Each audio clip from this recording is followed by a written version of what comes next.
West Coast Cookbook and Speakeasy with Chef Justice Putnam. Netrootsradio.com.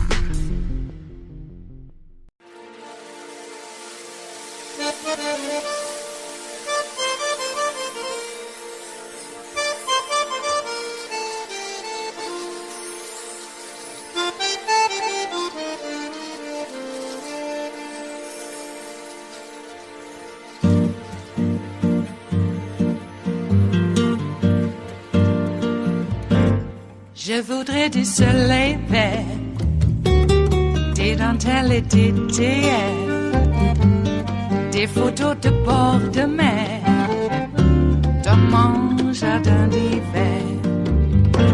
Je voudrais de la lumière, comme en Nouvelle-Angleterre. Je veux changer d'atmosphère, dans mon jardin d'hiver.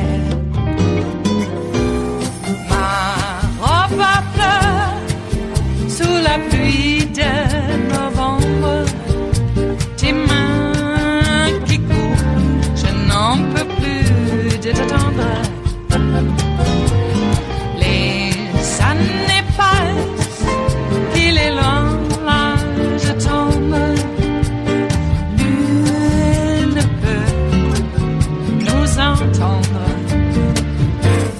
Je voudrais du Fred Astaire, revoir un latte. Former Georgia gubernatorial candidate and voting rights activist Stacey Abrams appeared before lawmakers this week for a hearing on voting rights. How did that go?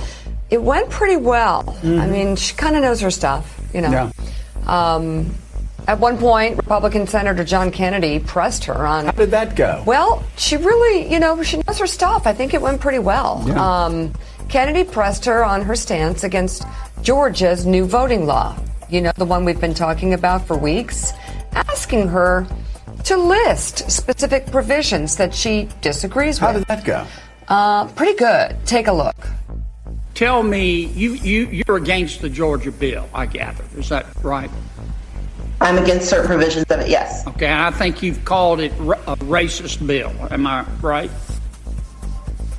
I think there are provisions of it that are racist, yes. Okay.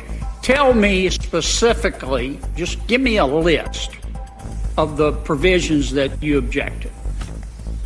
I object to the provisions that remove access to the right to vote, that shorten the federal runoff period from 9 weeks to 4 weeks, that restrict the time that a voter can request and return an absentee ballot application, that eliminate...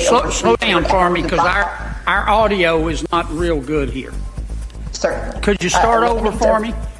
Certainly. Thank you, It shortens the federal runoff period from 9 weeks to 4 weeks. Okay. It restricts the time a voter can request and return an absentee ballot application. Right. It requires that a voter have a photo identification or some other form of identification that they're willing to surrender in order to participate in the absentee ballot process. If I can stop you, that's where they're going to not comparing signatures but to voter ID? Yes, sir. And as Ms. Eiffel has pointed out, we would become only the fourth state in the nation to require voters to put at risk their identity. What else? What else? It eliminates over 300 hours of Dropbox availability. Okay, what else? It bans nearly all out-of-precinct votes. Bans what? Sorry? It bans nearly all out-of-precinct votes. Okay. Meaning that if you get to a precinct and you are in line for 4 hours and you get to the end of the line and you are not there between 5 and 7 p.m., okay. You have to start all over again. Is that everything? No, it is not. No, sir. It restricts the hours of operation because it now, under the guise of setting a standardized timeline, it makes it optional for counties that may be may not want to see expanded access to the right to vote. They can now limit their hours. Instead of those hours being from 7 to 7, they're now from 9 to 5, which may have an effect on voters who cannot vote during business hours during early voting. It limits the... Okay, I get the idea. I get the idea. Yeah. Willie. What? What do you have in there? Why do people keep underestimating her? Matlock would have been very disappointed with Senator Kennedy. He of Oxford fame, and also, of course, John Kerry supporter. You don't ask the question if you don't know the answer, especially if you're trying to set somebody up like him. And I'll tell you something else, and maybe it was just the seersucker suits that made him so darn polite with his witnesses. But Senator Kennedy, he of Oxford fame and former John Kerry supporter, he kept trying to throw her off. He kept trying to interrupt her. She would explain. Excuse me, we've got an audio problem. He's going to explain it. He'd cut her off. It just, seriously, this guy, I guess they don't teach Matlock at Oxford, because he sure made a mess of things for himself, didn't he, Willie? That was the definition of getting more than you bargained for, as Stacey Abrams calmly and coolly ticked through a lot more than he thought she knew, perhaps, Gene Robinson. And it went on like that for a long time. Stacey Abrams was confronted by Senator Kennedy, but also Ted Cruz and other Republicans about her own race in 2018, asking her about other laws in other states. You got the sense perhaps there was some frustration that because of Stacey Abrams largely, that they no longer hold the majority in that body, do Republicans. Yeah, exactly. And so they wanted to go after her. But you would think that they would have learned by now that if you're going to mess with Stacey Abrams, you better come correct. You better come with more than our faux Matlock had yesterday. That was a riot. I was thinking the same thing, that there's obviously something they don't teach at the Oxford Debating Union about dealing with powerful, intelligent people who are just going to. I mean, she mowed him down basically, and it was highly entertaining to watch. Well, actually, it was a really great example for anybody who's sort of figuring out how do women develop their voices in this sea of how men do what they do. She was elegant, she was measured, she kept coming back, and she mowed him down without lifting a finger. She had information. But my big question for Sam Stein is, or for anybody on this panel, is why in the world does anybody keep underestimating this woman? If you think about it, in terms of the way she turned out the vote in Georgia, the way she turned out the vote saved our country. If you had any concern about Trump, I mean, this woman's not to be messed with in any way, shape, or form. And he was acting as if he was dealing with some like neophyte. He was condescending. He was arrogant. He was a moron. Mika, don't say that about an Oxford grad. My question is, did he actually think that this woman whose job is essentially to understand voting laws in her state and to structure them in certain ways, did he actually think she would not understand the particulars of this law? It was a little confusing what he was getting at. I mean, obviously he thought he had some sort of intellectual superiority, but this is literally her work. Did he not expect that she would know the actual elements of law? To the broader point about underestimating Stacey Abrams, obviously 2020 was proof positive that you shouldn't do it.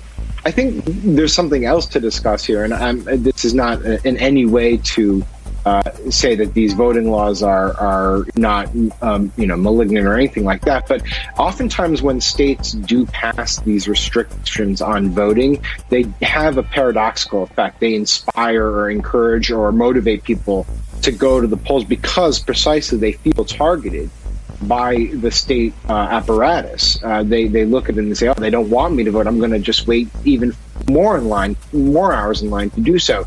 That could very well be what happens in Georgia. It's not to say that this law is a good thing, but it could be a motivating factor, and it could prove Stacey Abrams right yet again, that she can organize, mobilize, and get people to the polls precisely because she wants to counteract restrictive voting measures. It is Thursday, the 22nd of April of 2021, and you are in West Coast Cookbook and Speakeasy. I am your chef de cuisine, Justice Putnam. Gunner the English Bulldog is our snoozing sous chef. And our daily special is Metro Shrimp and Grits Thursdays. A little bit of jambalaya, a little bit of spice in your life. Well, happy Earth Day. It's happy that we still have it. Oh boy. Though we are making plans to bug out and go somewhere else. I just wish that we would choose, a planet, a rocky planet, because that's one that we need, okay, with water. I just wish that we would choose one that at least has a rotating core so they can generate the Van Allen belts to protect us from cosmic rays. Because the reason Mars is the way Mars is because Mars doesn't have those Van Allen belts anymore. All right. So the reason I bring it up is that Perseverance, the newest drone on the planet, was able to make oxygen. And that's the first time that we've done that on another planet. Which means that I guess we can go to Mars now because we can make oxygen and breathe it. We just won't be able to protect ourselves from the, cancer-causing cosmic rays. Once we figure that one out, then I guess we can move to a dead planet. I would really like to keep the live one we have now alive. That's just me. That's why I celebrate Earth Day. I would like to maybe stay here until, the sun starts turning into a red giant, and then we can go. All right? Then it just means, it's like moving day in Canada. Everybody has to move, and you better do it quick. Okay, well, enough of that. We're still polluting the oceans, the air, and the land with our fossil fuels. Ted Cruz is out there talking that the Green New Deal is going to destroy the energy industry as we know it. And my retort is that's exactly what the whale oil industry said. Yeah, as we know it. Not to say that fossil fuels were any better. Just a reminder, though, that in the bigger scheme of things, when we were a horse and buggy economy and we used horse and buggies to get around on our transportation system, a lot of people died of diphtheria. So when fossil fuels started fueling the internal combustion engine, a lot of people looked at it as, progress. And why? Because people were not going to be dying of diphtheria from horse poop in the street running into people's, wherever. So they would get diphtheria. And other attendant diseases, I might add. They went down precipitously when the internal combustion engine began to take over. So something, was good about it, but now, of course, we know that the fossil fuels that we burn are not really good for the whole planet, in spite of the fact that diphtheria rates dropped precipitously because of fossil fuel use. Anyway, we believe in progress. That's what we are as human beings, okay? Well, I guess any life form wants to progress because they want to live. They do. And I really like it here on Earth. And as I said, I'd like to stay here until we absolutely cannot. And cannot means not by our own hand have we destroyed it, but because of an outside force, which isn't so outside when you consider it's our sun. Okay, let's plan for that. If we're going to panspermia all over the universe, maybe we could do it, with some mechanized contraption that we made, rather than being just microscopic bits trapped in rocks floating around in space until it finds another rocky planet that is habitable for life as we know it. We won't know it then, but we'll suspect. Okay, well, time moves on, as they say, and so does the news. Hey, we're going to go ahead and speak about Stacey Abrams taking John Kennedy Fool to school. I don't understand how this guy is considered to be an intellectual giant on Capitol Hill. Are you kidding me? And it's not just because of this stupid corn-pone accent he affects. But how the hell did he get an Ivy League diploma? Do they just hand him out? Because there's a lot of dimwits. GW was one too. He got an Ivy League diploma. Why was that? I know, legacy. But John Kennedy, fool? What kind of legacy does he have at Harvard or whatever Ivy League school he attended? I believe it was Harvard. Anyway, Stacey Abrams, Joe and Mika said that she mowed him down. Yeah, well, that's one way of putting it. I would say that John Kennedy was no match for anybody, but he's propped up as, one who is. Part of the know-nothing contingent, and they know a lot about nothing, and they're going to let you know it, whether you like it or not. And here we are. Well, what's on the rest of the menu here in the Bistro Cafe of West Coast Cookbook and Speakeasy on this fine Metro Shrimp and Grits Thursdays? Well, the Minneapolis police face a U.S. bias probe and possible consent decrees after the Chauvin murder verdict. And not a moment too soon either. The 19th U.S. death tied to the Takata airbag has been reported in South Carolina. And I know that doesn't seem like much when you consider the millions that are out there, but it means a lot to the people who have died and their families. And a divided U.S. Senate finally confirmed Vanita Gupta to the number 3 job at the Department of Justice. Finally. After the break, we move to the chef's table, where Joe Biden is expected to formally recognize the massacre of Armenians by the Ottoman Empire during World War I as an act of genocide.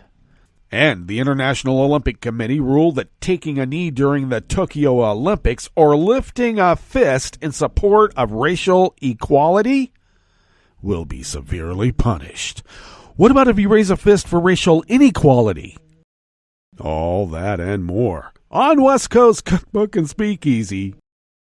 Bon appetit.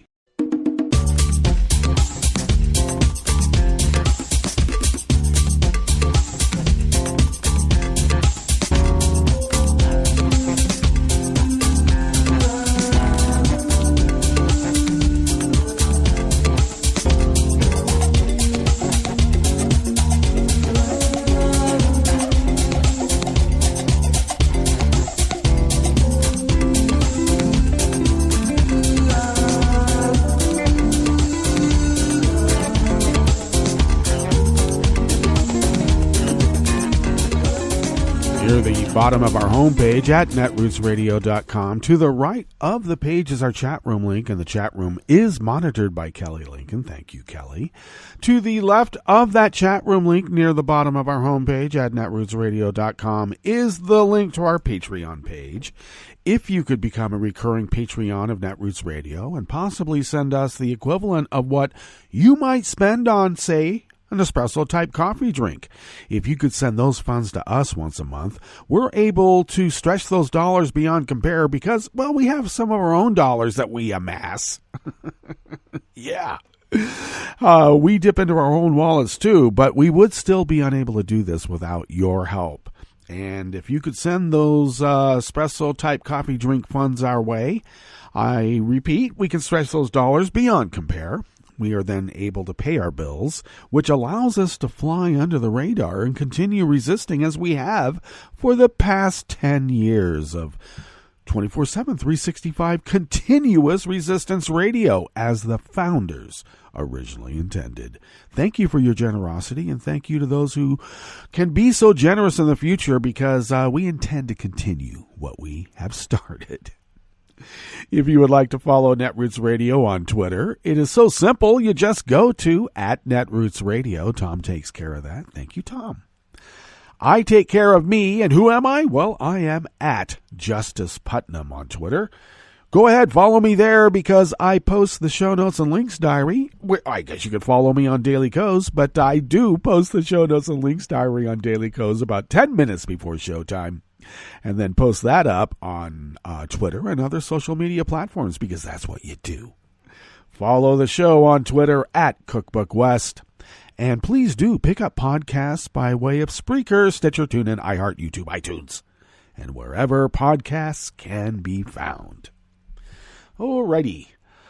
Okay, so the Derek Chauvin trial will have some resonance. I know that, and I fear, actually not know, but I do fear that the reaction to, by police across the nation to the Chauvin trial will not be one of introspection, will not be one of questioning intent and really what one's duty truly is. There will be no questioning of that. What I fear is that there's going to be an increase in cop killings just so they can show everybody who is the boss. Well, Merrick Garland's not going to have any of that, and thankfully. This first offering does come out of Reuters, yes. Apparently there was some sort of lag between the time that they send you a notification, accept your ID or whatever it is, their protocol, so you can start an account with them.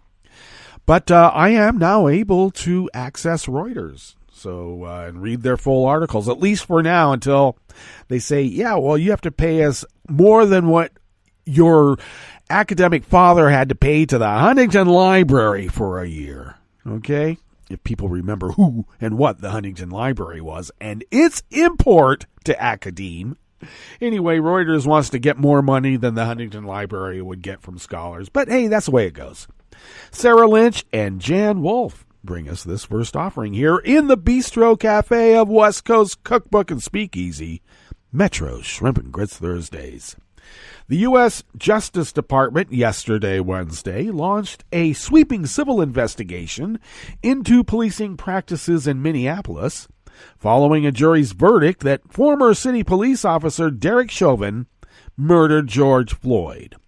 The probe is the first major action of Attorney General Merrick Garland after President Joe Biden vowed to address systemic racism in the United States.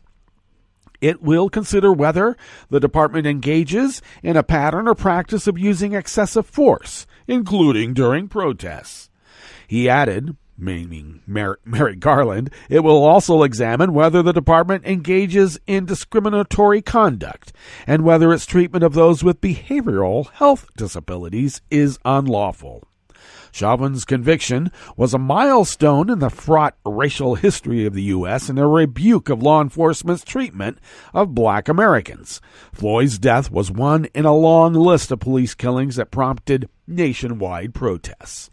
I know such wounds have deep roots, that too many communities have experienced those wounds firsthand. Yesterday's verdict in the state criminal trial does not address potentially systemic policing issues in Minneapolis, Garland said. Garland has previously said he will make cracking down on police misconduct a priority. A separate criminal justice department investigation into whether the officers involved in Floyd's death violated his civil rights continues, Garland added. The Minnesota Department of Human Rights is also conducting its own investigation into the police department there. In separate statements, both the city attorney and police chief Madaria Arredondo said they welcomed the federal investigation and pledged to cooperate. The Minneapolis City Council also signaled its support for the probe, saying it welcomed the opportunity for the Department of Justice to use the full weight of its authority to hold the Minneapolis Police Department accountable for any and all abuses of power. My question is, how many on the city council knew about these abuses of power but did nothing until they got caught? All right, just me, I guess. The decision to open a probe into systemic policing problems marks a sharp contrast from the administration of Donald Trump, which sharply curtailed the use of court enforcement agreements to prevent police departments from violating people's civil rights because Trump wanted them to. Garland rescinded that policy on Friday, saying the department would be returning to its traditional practices of investigating state and local police departments and allowing unit heads to approve most settlements and consent decrees.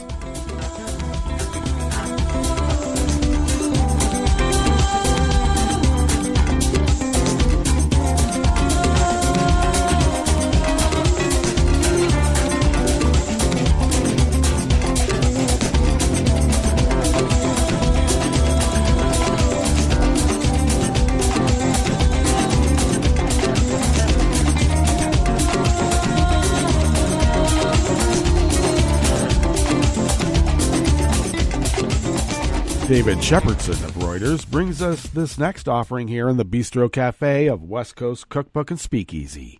Honda Motor Company said yesterday, Wednesday, it had confirmed the 19th U.S. death tied to a ruptured Takata airbag inflator since 2009 and the 16th in one of its vehicles. The Japanese automaker said that following a joint inspection, the company and the National Highway Traffic Safety Administration, affectionately known as the NHTSA, confirmed that a defective Takata driver's airbag inflator ruptured in the crash of a 2002 Honda Accord on January 9th of 2021 in Lancaster County, South Carolina.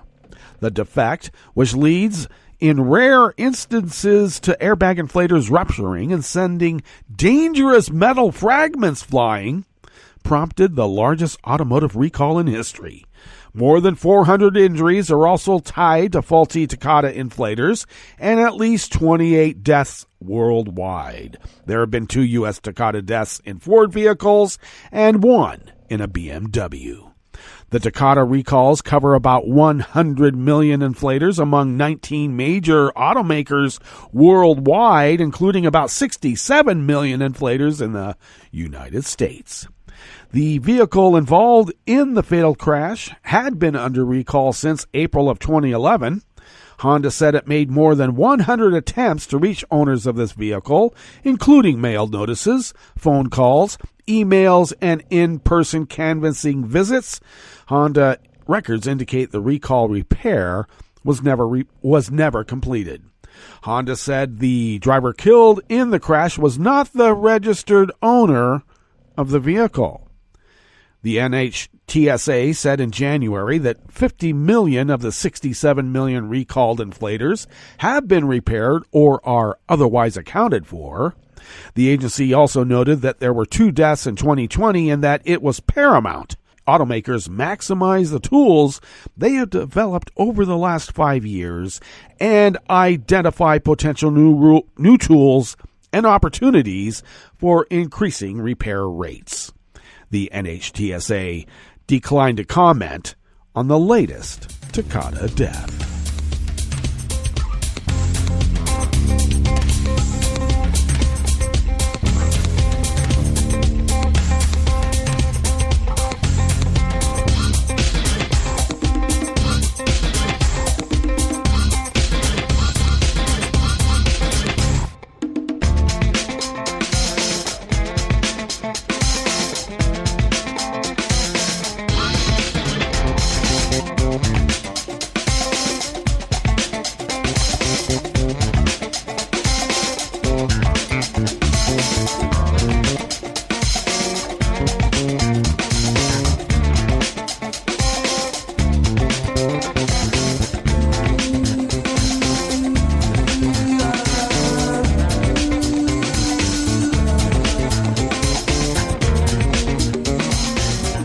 Sarah Lynch of Reuters brings us this final offering here in the Bistro Cafe of West Coast Cookbook and Speakeasy Metro Shrimp and Grits Thursdays. A divided U.S. Senate yesterday, Wednesday, voted, finally, to confirm Vanita Gupta as the first woman of color to serve in the number 3 job at the Justice Department, a role at the forefront of the department's renewed efforts to combat systemic racism in policing. Well, no wonder they delayed it. Gupta won confirmation as President Joe Biden's Associate Attorney General in a final vote of 51-49. Only one Republican, Lisa Murkowski of Alaska, voted to confirm her, saying she felt Gupta was personally committed to combating injustice, and that's why the rest of the Republicans didn't want her on. They don't want any combating against injustice. How dare we? I have looked at her record. I have had an extensive sit-down with her. I'm impressed with not only her professional credentials, but the passion that she carries with her with the work that she performs, Murkowski said. Gupta has faced a fraught confirmation process amid attacks by right-wing groups and Senate Republicans who have criticized her on everything from prior statements she has made on social media to her stock holdings in a company accused of selling a key ingredient used to make heroin in Mexico. This nomination has revealed a lengthy trail of radical claims and hasty backtracks, the Senate's top Republican, Mitch McConnell, said yesterday, Wednesday. As Associate Attorney General at the Justice Department, Gupta will play a pivotal role in supervising the department's civil rights work, including an investigation announced by Attorney General Merrick Garland that we just reported on now. And that's into policing practices in Minneapolis following, of course, the murder of George Floyd. She will also be involved in overseeing the department's Civil, Antitrust, and Environment and Natural Resources Division. Gupta served as acting assistant attorney general in the Civil Rights Division during the Obama administration, which is also another reason the Republicans didn't want her. During which time she oversaw high-profile investigations into systemic abuses by police departments in Baltimore and Ferguson, Missouri. No wonder the Republicans have fought so hard against Vanita Gupta. Well, that brings us to our break, and why don't we go to our break? And when we get back from that break, we will go through weather from around the world, and we will finish up with the stories that we have curated for you today. You are listening to West Coast Cookbook and Speakeasy, and we will be right back. You are listening to netrootsradio.com. Please hang up and try again.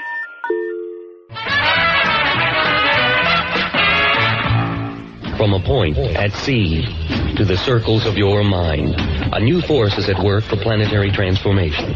New radio for a new Earth.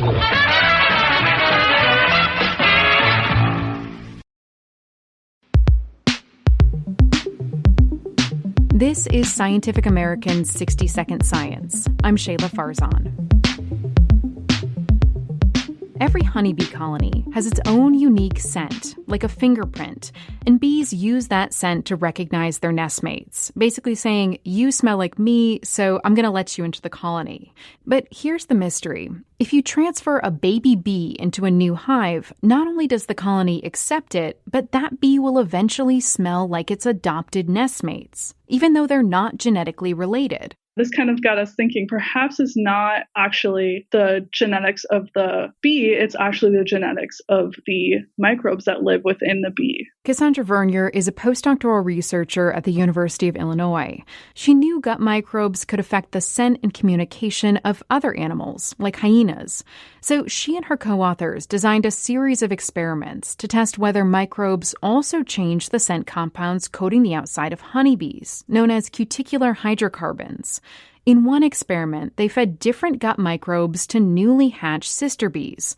The bees developed distinct microbiomes, and they also produced different cuticular hydrocarbon scents.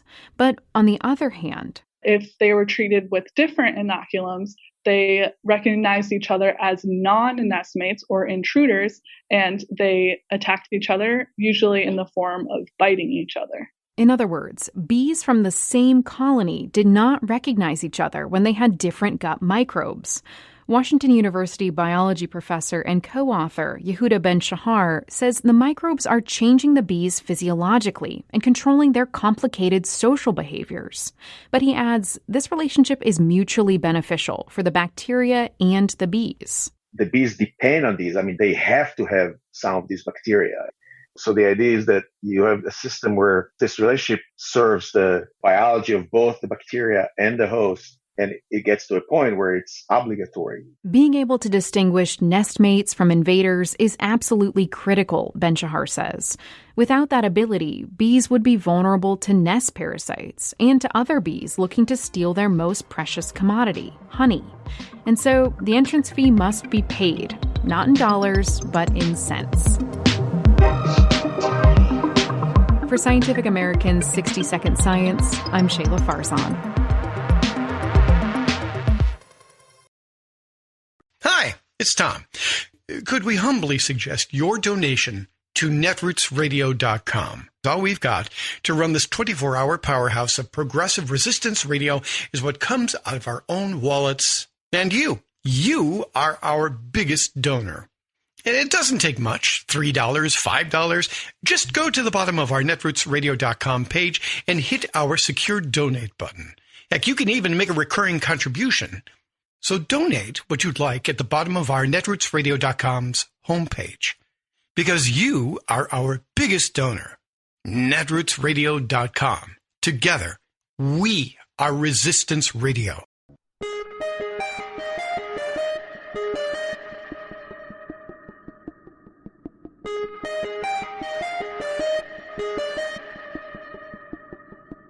How many civilians are killed by the police every day? I'm Bill Newman, and this is the Civil Liberties Minute. According to databases compiled by Mapping Police Violence, a research and advocacy group, the answer is 1,100 killings per year, with a slight dip in the number during the pandemic. That is, on average, 3 killings every day of the year.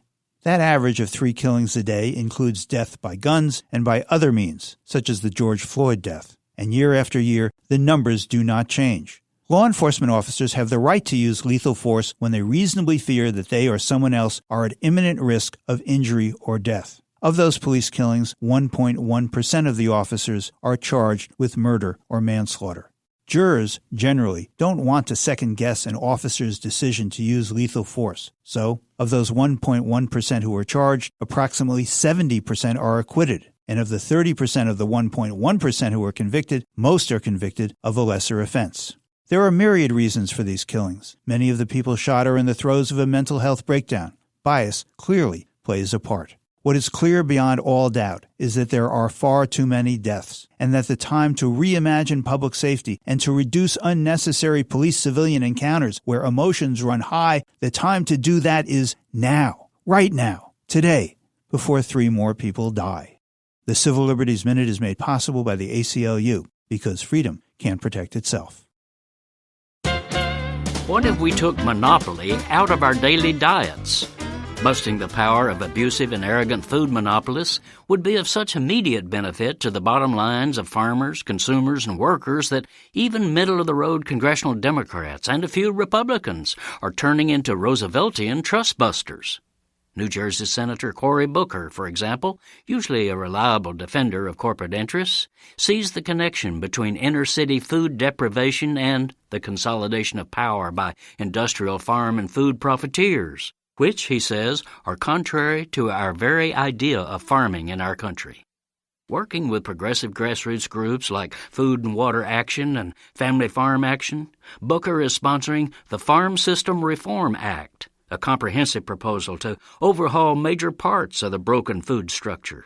Included in his bill are strong overdue provisions to phase out the monstrous system of CAFOs, confined animal feeding operations, that are torturous hellholes for thousands of chickens, hogs, and other animals caged in each of these huge factories, which are also polluters of water, air, and rural communities. Rather than conventional liberal programs to treat the symptoms of monopoly, such progressive populist approaches begin to dismantle monopoly, and they represent our best chance of actually making life fairer for the majority of people. The good news is that much of the power to do this already exists. As investigative reporter Amy Swan writes in the January Washington Monthly, we don't have to wait on recalcitrant Republicans and weak-kneed Dems in Congress to make progress.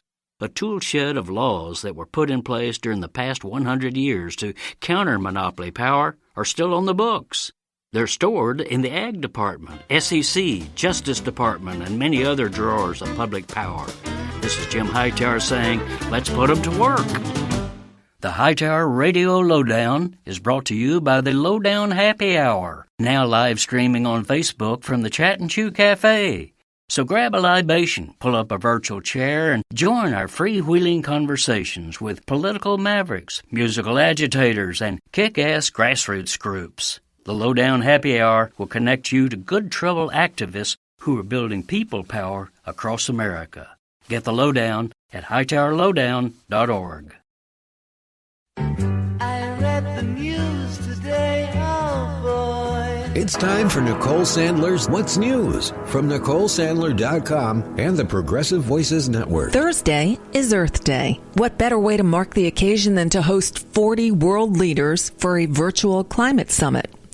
President Joe Biden kicked off the event this morning, making news today by announcing that the United States will commit to cutting greenhouse gas emissions by 50 to 52% below 2005 levels by 2030. We have to take action, all of us. And this summit is our first step on the road we'll travel together, God willing, all of us, to and through Glasgow this November and the UN Climate Change Conference. The conference runs through Friday. Guilty verdicts in the George Floyd case have renewed hopes that police reform at state and national levels is possible. The Senate's only black Republican, that would be Tim Scott of South Carolina, suggested compromise on the divisive issue of qualified immunity. That's the provision that protects officers against personal liability in civil suits. Tim Scott's idea is to shift the accountability from the officers to their departments. Democrats want some sort of reform deal done by the anniversary of George Floyd's death on May 25th. Meanwhile, Ohio Governor Mike DeWine, a Republican, announced a police reform bill there with more de-escalation training and better record keeping. This is timely right now because Ohio state officials are investigating the fatal police shooting of a 16-year-old black girl shown in body camera video appearing to swing at two people with a knife. The girl was identified by relatives in Franklin County Children's Services as Makia Bryant. She was killed just hours after a jury in Minneapolis convicted former police officer Derek Chauvin for the murder of George Floyd. And of course, Bryant's death in Columbus, Ohio, sparked protests there. Bryant's family said she was the one who called 911, requesting protection from other girls who were threatening her and allegedly fighting outside of the house. And before you ask, yep, it happened again. This time, it was Wednesday morning in Elizabeth City, North Carolina, where yet another black man was shot and killed by police. The Pasquotank County Sheriff and District Attorney held the all-too-familiar, yet lacking in detail, press briefing. It's been a tragic day today that started at approximately 8:30 a.m. during a search warrant at 421 Perry Street by Pasquotank County Sheriff's deputies. Andrew Brown Jr. was fatally wounded during this search warrant. We do have body cameras, yes, and they were active. What I can confirm is this was a search warrant. This was a search warrant that was being fulfilled. And it is indeed a tragic day here in Pasquotank County. What we are looking for at this time will be accurate answers and not fast answers. This will not be a rush to judgment. We're going to wait for that investigation as we're duty-bound to do. And today, Thursday, is the funeral of Dante Wright, a 20-year-old black man killed by police in Brooklyn Center, Minnesota, just a few minutes away from Minneapolis, where Derek Chauvin was found guilty of murdering George Floyd the day before.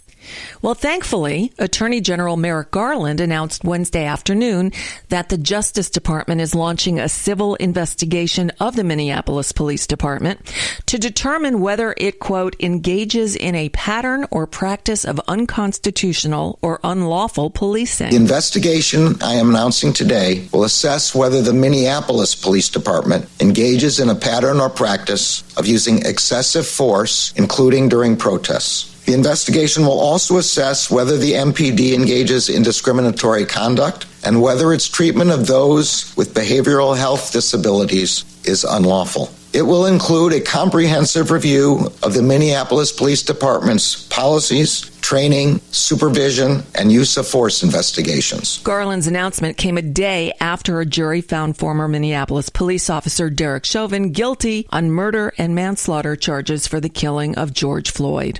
This inquiry is separate from a previously announced federal criminal investigation into whether Chauvin violated Floyd's civil rights. But, as usual, it's one step up, two steps back. A new bill passed by the Florida Senate proposed by the governor and signed into law by Ron DeSantis on Wednesday, will give people civil immunity for running over protesters. I'm not kidding. The euphemistically referred to anti-riot bill is nothing of the sort. Instead, it criminalizes our First Amendment right to protest. The Orlando Sentinel reporting, quote, "The parts of the bill that most upset Democrats grant civil legal immunity to people who drive through protesters blocking a road, prevent people arrested for rioting or offenses committed during a riot from bailing out of jail until their first court appearance, and impose a 6-month mandatory sentence for battery on a police officer during a riot." It also basically says that you could be charged just for participating in a peaceful protest where some violence occurs. I expect the first legal challenge about, yesterday. But similar legislation is making its way through state legislatures around the country. Moving on to COVID, the CDC is putting together new guidance for vaccinated Americans. And the White House has announced new efforts to boost plateauing vaccination rates by offering incentives for businesses to allow their employees to get paid for the time it takes them to go get vaccinated. A new study finds that the risk of fully vaccinated people contracting COVID-19 remains extremely low. In this study, only 2 of these so-called breakthrough infections were reported out of hundreds of vaccinated people. Now, scientists tell us that no vaccine fully protects against a disease, but the high protection rate for these vaccines is reassuring. New research about the Pfizer and Moderna vaccines also show that they don't appear to pose any serious risk during pregnancy. Meanwhile, the pandemic continues to ravage India, where their latest daily tally reported 314,835 new cases. That's the highest one-day case count any country has seen during the pandemic, and the highest daily increase in cases worldwide since the pandemic began. The Senate on Wednesday confirmed Vanita Gupta to the number 3 position in President Biden's Department of Justice. The vote was close, 51-49, with Senator Lisa Murkowski, Republican of Alaska, the only Republican to break with her party. Now, without Murkowski's support, Gupta still would have been confirmed, as Vice President Kamala Harris would have used her vote to break the 50-50 tie. Regardless, Gupta will serve as the Associate Attorney General overseeing the department's work on civil litigation and law enforcement matters, which likely will include the civil rights investigation into the Minneapolis Police Department. Gupta served as head of the DOJ Civil Rights Division under former President Barack Obama. And finally, the world is watching. Thousands of people demonstrated in Russia Wednesday in support of jailed opposition leader Alexei Navalny, who's on a prison hunger strike and reportedly at death's door. Navalny's chief of staff called the turnout unprecedented, estimating the crowd in Moscow at around 60,000. The Interior Ministry put the number at 6,000. Security forces arrested more than 1,700 people. The protests came on the day of Russian President Vladimir Putin's annual address to the nation. He didn't mention Navalny, but he warned that anyone who, quote, organizes any provocations that threaten our core security will regret this like they've never regretted anything before, end quote. He also warned foreign powers not to cross any red lines in opposing Russia. And that's just a bit of what's news for now. I'm Nicole Sandler. If you appreciate these reports and the Nicole Sandler Show, I hope you'll consider making a contribution. My work is 100% listener supported, and I can't do it without your help. Find out more at NicoleSandler.com, and please click on that donate button. I'm Rick Smith, and this is Labor History in 2. On this day in labor history, the year was 1938. That was the day the Keene Mountain coal mine exploded near Grundy, Virginia. Described as a flame-belching volcano, the explosion killed 45 and injured 3 more. It is considered one of the worst mining disasters in the history of Virginia. One surviving miner described the scene saying, quote, "I saw coal-carrying cars, motors, slate, and timbers spouted as if from a cannon. The state mine mine inspector determined the miners had been killed instantly. The mine had just opened the year before and produced 40 railroad cars of coal a day. But the mine was also owned by the Red Jacket Coal Company. In Mingo County, West Virginia, years earlier, Red Jacket had been a key player in keeping the UMWA out, making its employees sign yellow dog contracts and winning injunctions against union organizing. As a member of the Williamson Coal Operators Association, Red Jacket contributed to the hostile anti-union environment that created the conditions for the Matewan Massacre and the Battle of Blair Mountain in the early 20s. They called in Baldwin Phelps detectives to start evicting Matewan strikers from company housing. In the aftermath of the 1938 explosion, new mine safety regulations were demanded. The inspectors were finally given the legal right to conduct inspections over the protest of mine owners in 1941. However, there was no power to enforce the new regulation. The Phipps family commemorated the disaster in its 1965 song, Red Jacket Mine Explosion. Under the ground, what could have brought such disturbance? Oh, what could have caused such a fright? Labor History in 2 brought to you by the Illinois Labor History Society and The Rick Smith Show. What a scene on that sad Friday night.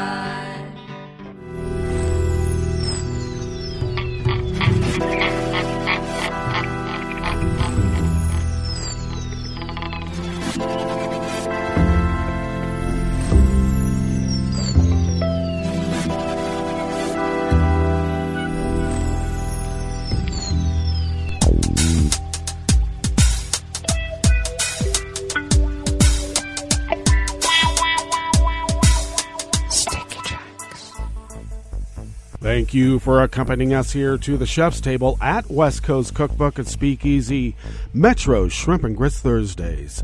We always begin, whether from around the world, along the banks of the Rogue River and the Rogue River Valley of Southern Oregon on the continental United States of America, where it is currently 42 degrees Fahrenheit, expecting a high of only around 70 today, with abundant sunshine though.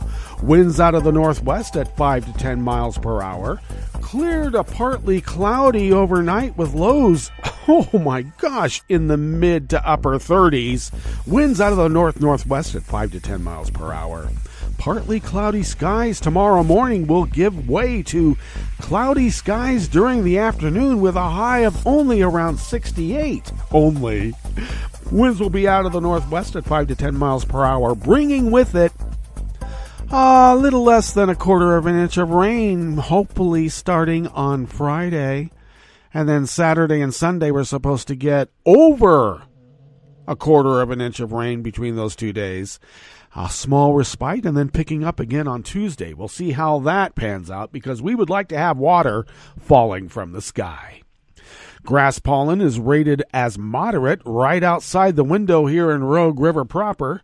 The air quality index for the Rogue River Valley region is good at 30 parts per million, and the daytime UV index is moderate at 5. Barometric pressure is holding steady at 30.01 inches. Visibility is at 9 miles, and relative humidity is at 88%. Weather from around the world is brought to you by a crowd of crowdsourced weather stations that are crowdsources from around the world. London is 56 and sunny. Paris is 64 and sunny. Rome is 62 and partly cloudy. Kyiv is 60 degrees and fair. Kabul is 55 and fair. Hong Kong is 63 and clear. Tokyo is 53 and partly cloudy. Sydney, Australia is 58 and clear. San Francisco, California is 50 degrees and cloudy with a small craft wind advisory on the bay and offshore, so do take care. And New York, New York is 41 degrees Fahrenheit and mostly cloudy. And that is weather from around the world, brought to you by a crowd of crowdsourced weather stations that are crowdsources from around the world.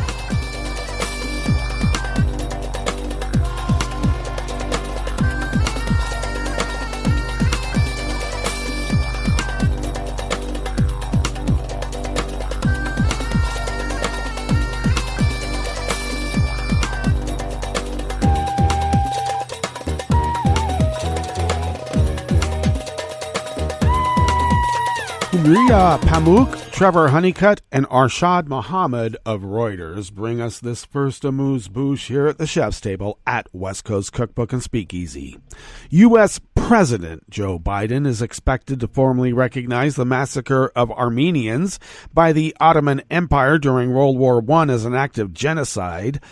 A move likely to infuriate Turkey and further strain already frayed ties between the two NATO allies. The move would be largely symbolic and would mean breaking away from decades of carefully calibrated language from the White House and come at a time when Ankara and Washington are already at loggerheads over a string of issues. Biden is likely to use the word genocide, and good for him, as part of a statement on April 24th, when annual commemorations for the victims are held around the world. 3 sources familiar with the matter said, and that's what you need, 3. My understanding is that he took the decision and will use the word genocide in his statement on Saturday, said a source familiar with the matter. Sources caution that given the importance of bilateral ties with Turkey, Biden may still choose not to use the term at the last minute. White House Press Secretary Jen Psaki on Wednesday told reporters the White House would likely have more to say about the issue, but declined to elaborate. The State Department referred queries on the issue to the White House, and NSA had no comment beyond what Psaki said. A year ago, while still a presidential candidate, Biden commemorated the 1.5 million Armenian men, women, and children who lost their lives in the final years of the Ottoman Empire and said he would back efforts to recognize those killings as genocide. Turkey accepts that many Armenians living in the Ottoman Empire were killed in clashes with Ottoman forces during World War I, but contests the figures and denies the killings were systematically orchestrated and constitute a genocide. For decades, measures recognizing the Armenian genocide stalled in the U.S. Congress, and U.S. presidents have refrained from calling it that, stymied by concerns about relations with Turkey and intense lobbying by Ankara.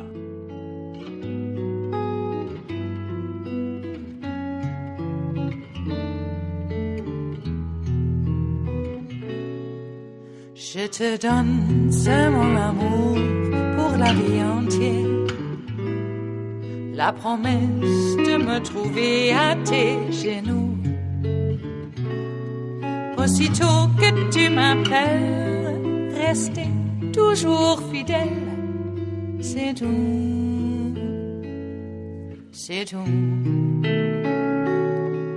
Je te donne tous mes printemps, mes étés de mer, mes automnes quand les feuilles tombent partout. Si ce n'est pas une bonne affaire, je te donne tous mes hivers. Carolus Groman of Reuters brings us this final amuse-bouche here at the Chef's Table at West Coast Cookbook and Speakeasy Metro Shrimp and Grits Thursdays. Taking a knee during the Tokyo Olympics or lifting a fist in support of racial equality will be punished, as the IOC on Wednesday yesterday maintained its ban on athletes' protests inside stadiums, at ceremonies, and on podiums.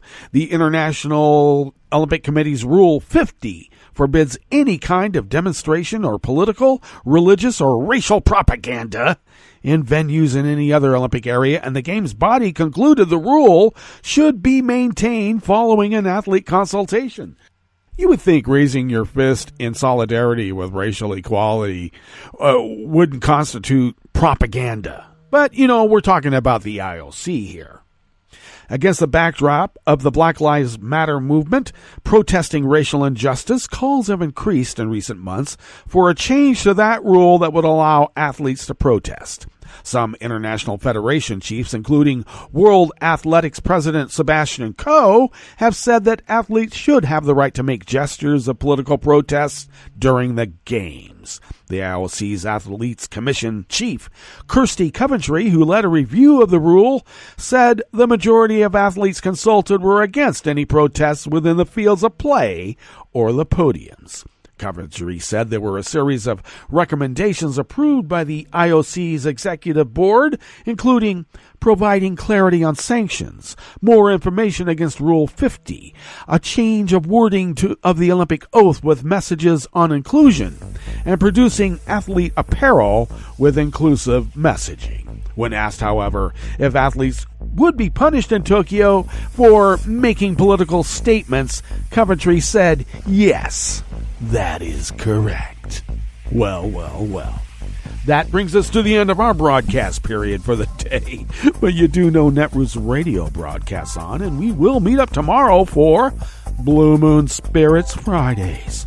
So do stay tuned to Netroots Radio all day and all night for all the breaking news as it breaks. And we'll meet up here tomorrow, right here in West Coast Cookbook and Speakeasy. Bon appetit.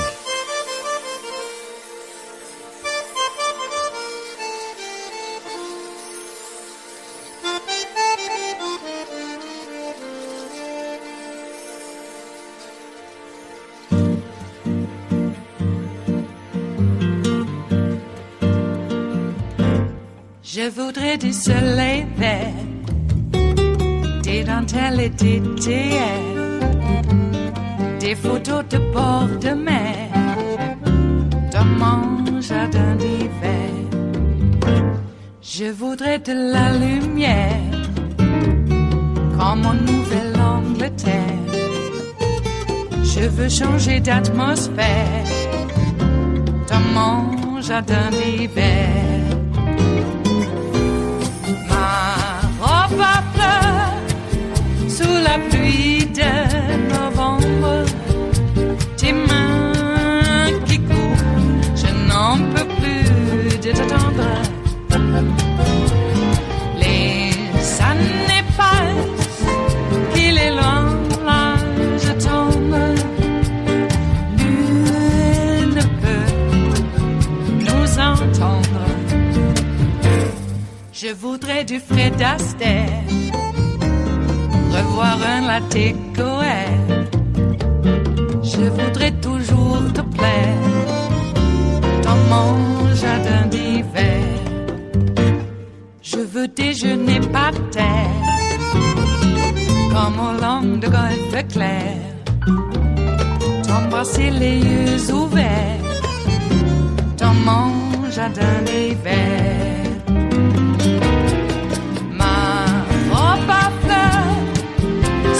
Pluie de novembre, tes mains qui courent, je n'en peux plus de t'attendre. Les années passent, il est loin, là je tombe. Nul ne peut nous entendre. Ba-da-da-dum-di-da-dum. Ba-da-da-dum-di-da-dum. Ba-da-da-dum-di-da-dum. Dans mon jardin d'hiver. Ba-da-da-dum-di-da-dum. Ba-da-da-dum-di-da-dum. Ba-da-da-dum-di-da-dum. Dans mon jardin d'hiver. Dans mon jardin d'hiver. Dans mon jardin d'hiver.